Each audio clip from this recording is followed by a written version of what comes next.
اول ما خلق اللہ نوری، اس کائنات کے اندر پروردگار عالم نے جس چیز کو سب سے پہلے خلق کیا وہ مجھ محمد کا نور تھا۔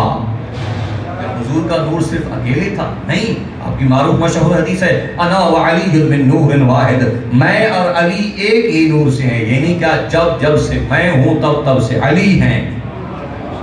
کیا یہ صرف دونوں ہستیاں اول مخلوق تھی؟ نہیں، حضور سرور کائنات کی معروف اور مشہور احادیث میں سے ہے فاطمہ بضعۃ منی، فاطمہ میرے وجود کا حصہ ہے، یعنی جب سے میں اور علی ہیں تب سے فاطمہ بھی ہیں۔ الحسن والحسین ریحان طایہ، کیا یہ صرف تین ہستیاں اول مخلوق ہیں؟ نہیں، مرسل اعظم فرماتے ہیں الحسن والحسین ریحان طایہ، میں رسالت کا پھول ہوں، حسن اور حسین اس پھول کی خوشبو ہیں۔ جب سے میں علی فاطمہ ہیں تب سے حسنین کریمین بھی ہیں۔ بنا فتح اللہ و بنا یختم، خدا نے کائنات کا آغاز بھی ہمارے ذریعے سے ہی کیا، ملائکہ ہمارے در پہ آتے ہیں، ہم رسالت کی کان ہیں، خدا نے کائنات کا آغاز بھی ہمارے ذریعے سے ہی کیا، اور قیامت کا سورج تب تک طلوع نہیں کرے گا جب تک میرا بیٹا مہدی نہیں آئے گا، جب تک میرا بیٹا مہدی نہیں آئے گا۔ ہمارے دوست احباب جو ہے وہ لائٹ چلا رہے ہوتے ہیں، تو کسی ڈاکٹر صاحب نے سن لیا، پروردگار عالم نے جزائے خیر عطا فرمائے، اور دیکھیں ہم بھی تو یہی چاہتے ہیں کہ یہ حسینیت کا پیغام، یہ مولا حسین علیہ السلام کا پیغام ہر انسان تک پہنچے، شیعہ تک صرف نہیں، ہر انسان تک پیغام امام حسین علیہ السلام پہنچے۔ ہم ان کا ذکر کرتے ہیں، بار بار ان کو یاد کرتے ہیں، تو اس کی وجہ یہ نہیں ہے کہ صرف ہمیں ان سے پیار ہے، بلکہ ہم ان کا ذکر اس لیے کرتے ہیں تاکہ لوگ انہیں پہچان کے خدا تک پہنچ سکیں، یہ ہمیں خدا تک لے جاتے ہیں۔ تو انہوں نے کچھ سوالات کیے، پروردگار عالم نے جزائے خیر عطا فرمائے جو سن رہے ہیں، انہوں نے پہلا سوال یہ کیا کہ مولا کائنات مشکل کشا کیسے ہو سکتے ہیں؟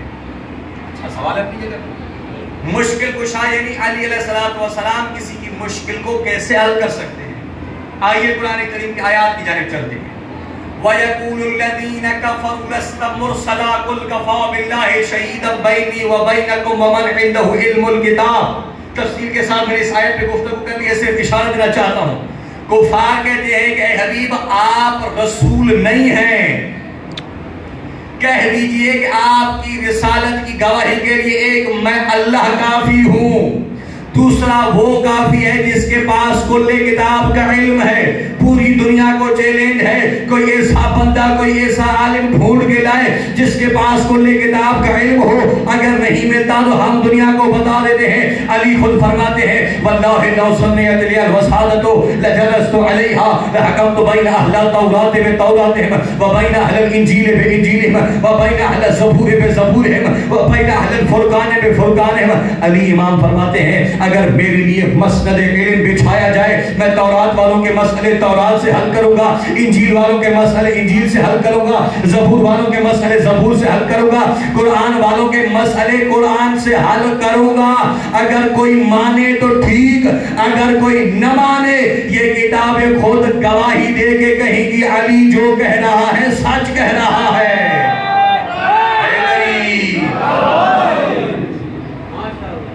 علی جو کہہ رہا ہے سچ کہہ رہا ہے۔ تو رسول اللہ کی رسالت کی گواہی میں اللہ کے ساتھ ایک علی نے بھی مدد کی۔ لوگ رسول کی رسالت کو تسلیم نہیں کر رہے تھے، علی نے وہاں پہ رسول کی مدد کی۔ جب عیسائی حضور سرور کائنات کے پاس کہنے لگے کہ حضرت عیسیٰ ابن اللہ ہیں، آپ نے فرمایا حضرت عیسیٰ ابن اللہ نہیں ہے، حضرت عیسیٰ عبداللہ ہے، جیسا کہ کل میں نے عرض کیا۔ تو عیسائیوں نے نہیں مانا، مباحثے مناظرے کو تسلیم نہیں کیا۔ آواز الہی ہے فمن حاجک فیہ من بعد ما جاءک من العلم فقل تعالوا ندعو ابناءنا وابناءکم ونساءنا ونساءکم وانفسنا وانفسکم ثم نبتہل فنجعل لعنت اللہ علی الکاذبین۔ اے میرے حبیب اگر یہ مباحثے سے، یہ مناظرے سے آپ کی بات کو نہیں مانتے تو انہیں کہہ دیجیے اب ہم مباہلہ کریں گے، نہیں نہیں نہیں، آپ شاید تھک گئے ہیں، اب ہم مباہلہ کریں گے، آپ اپنے بیٹے لے آئیں، ہم اپنے بیٹے لے آئیں گے، آپ اپنی مستورات لے کے، ہم اپنی عورتیں لے کے آئیں گے، آپ اپنے نفس لے کے آئیں، آپ اپنے نفس لے کے آئیں، ہم اپنے نفس لے کے آتے ہیں۔ شیعہ سنی تفاسیر کے اندر دیکھ لیجئے کہ حضور سرور کائنات نے انفسنا کی جگہ پہ کسے لے کے گئے تھے؟ حضور سرور کائنات انفسنا کی تفسیر بنا کے علی ابن ابی طالب کو لے کے گئے تھے حضور کی صداقت کے لیے۔ علی نے حضور کی مشکل کشائی کی۔ 39 دن تک خیبر فتح نہ ہوا، جب 40واں دن آیا تو حضور نے کیا فرمایا؟ لَأُعْطِيَنَّ الرَّعْيَةَ غَدًا رَجُلًا كَرَّارًا غَيْرَ فَرَّارٍ، میں طلب کل اسے دوں گا جو رجل کرار غیر فرار ہوگا۔ جب علی آئے تو خیبر فتح ہو گیا، خدا نے علی کے ذریعے سے رسول کی مشکل کشائی کی۔ یہ تو آیات قرآنی کے ذریعے سے جواب، تو میں مختصر جواب عرض کر رہا ہوں۔ چلو ایک عام مثال دے دیتے ہیں، کسی کا دادا پردادا اس دنیا سے چلا گیا، پوری توجہ میری جانب ہو، اگر کوئی اسے کہے کہ آپ کے دادا پردادا پہ لعنت ہو، وہ کہے گا یہ آپ کیا کہہ رہے ہیں، میرے دادا پردادا پہ لعنت کیوں بھیج رہے ہیں؟ کہ وہ کہے گا آپ تو کہتے ہیں کہ لعنت پہنچتی نہیں ہے، آپ تو کہتے ہیں کہ لعنت پہنچتی نہیں ہے، اگر میں لعنت کر رہا ہوں تو ناراض کیوں رہے ہیں؟ وہ کہے گا لعنت پہنچتی ہے، میرے دادا پردادا پہ لعنت پہنچتی ہے۔ جب ایک عام انسان لعنت کرے اس کے دادا پردادا پہ لعنت پہنچ سکتی ہے، تو علی جیسی شخصیت مشکل کشائی کرے مشکل حل نہیں ہو سکتی؟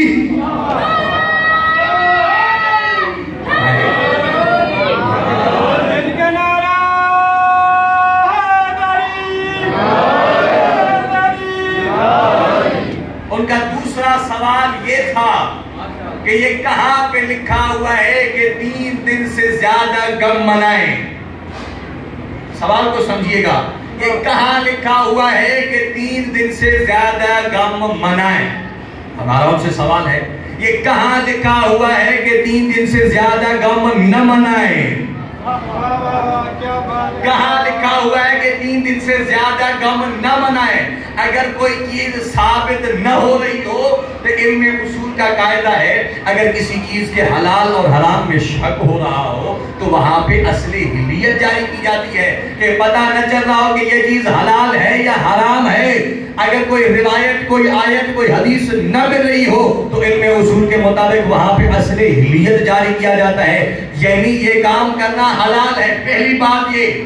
دوسری بات، آپ تو صرف 3 دن کی بات کر رہے ہیں، آئیے سیرت رسول اللہ صلی اللہ علیہ وآلہ وسلم کو دیکھ لیجئے۔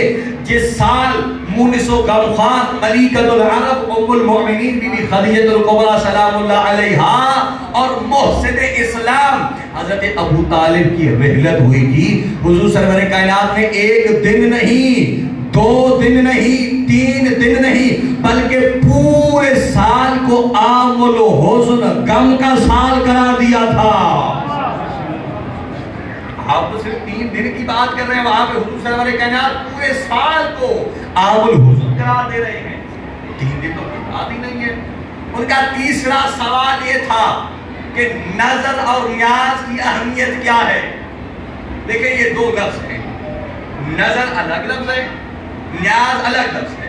ہمارے ہاں معاشرے میں عام طور پہ دونوں کو ملا کے بولا جاتا ہے، لیکن نظر کی اپنی معنی ہے، اپنا مطلب ہے، اور نیاز کی اپنی معنی ہے۔ نظر کیا ہے؟ نظر اگر ہم کوئی اپنے آپ سے وعدہ کرتے ہیں عہد کی طرح، اگر میرا فلاں کام ہو گیا تو مثلا میں مجلس کرواؤں گا، میں روزہ رکھوں گا، میں نیاز کروں گا، اسے کہتے ہیں نظر۔ اور یہ نیاز جو ہو رہا ہے اسے نیاز ہی کہتے ہیں۔ اب اس کے سوال کی 2 نوعیتیں ہو سکتی ہیں۔ ایک نوعیت اس اعتبار سے ہو سکتی ہے کہ آپ یہ نیاز کرتے کیوں ہیں، آپ اس نیاز کو اتنا متبرک کیوں سمجھتے ہیں، اس نیاز کو اتنی اہمیت کیوں دیتے ہیں؟ ظاہر یہی لگ رہا ہے۔ بھائی دیکھیں، پوری توجہ میری جانب ہو، یہ بکرا دمبا اگر عام ہو تو اس کی اتنی حیثیت نہیں ہوتی ہے۔ اگر عام ہو تو اس کی اتنی حیثیت نہیں ہوتی ہے. اگر اس کو منسوب کیا جائے حضرت ابراہیم کے ساتھ تو اس کی اتنی حیثیت بن جاتی ہے. صرف دمبا نہیں، بکرا نہیں، جس رسی کے ساتھ باندھا ہوا ہوتا ہے اس رسی کا بھی احترام کرنا ہے. یہ صرف شیعہ کا عقیدہ نہیں ہے، شیعہ سنی کا عقیدہ ہے. جو دمبا، جو بکرا جس رسی کے ساتھ باندھا ہوا ہے، اگر وہ قربانی کا ہے اس کا بھی احترام کرنا ہے، اس کے آگے چلنا نہیں ہے، اس کی رسی کا بھی احترام کرنا ہے. کیوں؟ اس لیے کہ یہ منسوب ہو گیا ہے حضرت ابراہیم اور اسماعیل کے ساتھ. ویسے اگر چاول ہو تو ان کی اتنی اہمیت نہیں ہوتی. اگر وہی منسوب فخر اسماعیل امام حسین علیہ السلام کے ساتھ ان کی نسبت دی جائے تو ان کی اہمیت بڑھ جاتی ہے. درود پڑھ لیجئے محمد و آل محمد کے ساتھ.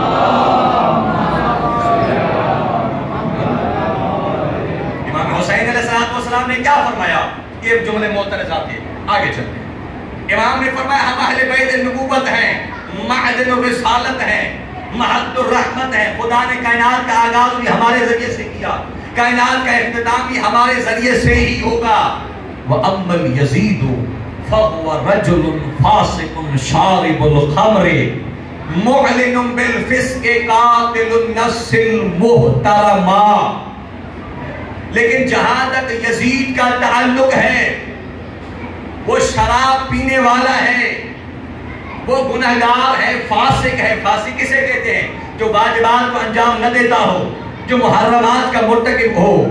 اور معصوم علیہ السلام کے لیے ہم نے کیا عرض کیا تھا کہ معصوم علیہ السلام وہ ذوات مقدسہ ہیں جن کی زندگی میں دو اعمال کے علاوہ دو حکموں کے علاوہ کوئی اور حکم ہوتا ہی نہیں. یا وہ واجب انجام دیتے ہیں یا مستحب انجام دیتے ہیں، مکروہ مباح حرام کے قریب ہی نہیں جاتے. اور یہاں پہ یزید کون ہے؟ عجب ہے، دنیا پہ افسوس ہے کس کو کس کے ساتھ ملا رہے ہیں. وہاں پہ امام حسین علیہ السلام یا تو واجب کو انجام دیتے ہیں یا مستحب کو انجام دیتے ہیں، اور یہاں پہ یزید وہ ہے جو واجب کو انجام دیتا نہیں، حرام کو چھوڑتا نہیں. شارب الخمر، یزید شراب پینے والا ہے.